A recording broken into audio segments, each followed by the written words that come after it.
Dimanche 22 septembre 2019, 50 participants s'étaient rassemblés en mairie afin de prendre le départ de la 4e édition de la balade culturelle, sportive et gourmande. À l'occasion des Journées européennes du patrimoine, le service événementiel de la mairie d'Étaples-sur-Mer organise chaque année une visite de la ville et de ses alentours dans le but d'admirer les spécificités et le passé de notre commune.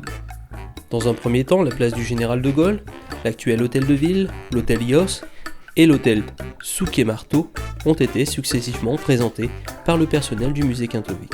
Le groupe s'est ensuite dirigé vers le boulevard Billet en passant par les rives de la Canche jusqu'au cimetière d'Étaples pour la 3e halte de la matinée devant le monument aux morts.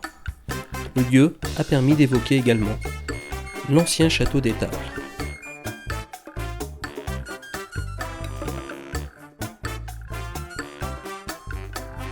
Après quelques kilomètres, une première pause gourmande à la ferme d'Hilbert a ravi nos marcheurs. Exploitée en agriculture bio par Anne Lieven depuis 2012, cette ferme est constituée d'un verger de pommiers et de poiriers, d'une culture de céréales et d'un troupeau de vaches allaitantes. Le jus de pomme et la terrine concoctée avec les aliments issus de l'exploitation a requinqué nos marcheurs qui ont repris leur randonnée à travers la zone humide du Valigo.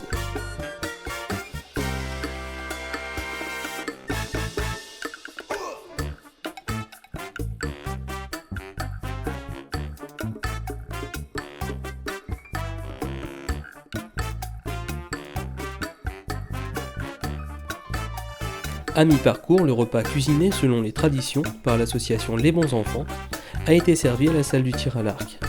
C'est autour d'une assiette de poisson, accompagnée d'une macédoine de légumes, que les participants ont partagé ensemble cette pause déjeuner. Une fois le repas terminé, la marche s'est poursuivie avec la traversée du bois de Rombly où, guidés par les gardes champêtres, les participants ont pu découvrir l'étendue du patrimoine naturel de la ville avec entre autres un être âgé de 150 ans.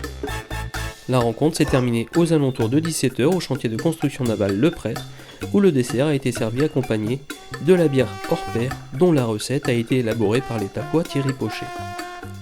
Ce parcours de près de 13 km a permis de découvrir ou redécouvrir de manière conviviale les différents et nombreux aspects de notre patrimoine, ainsi que des produits locaux.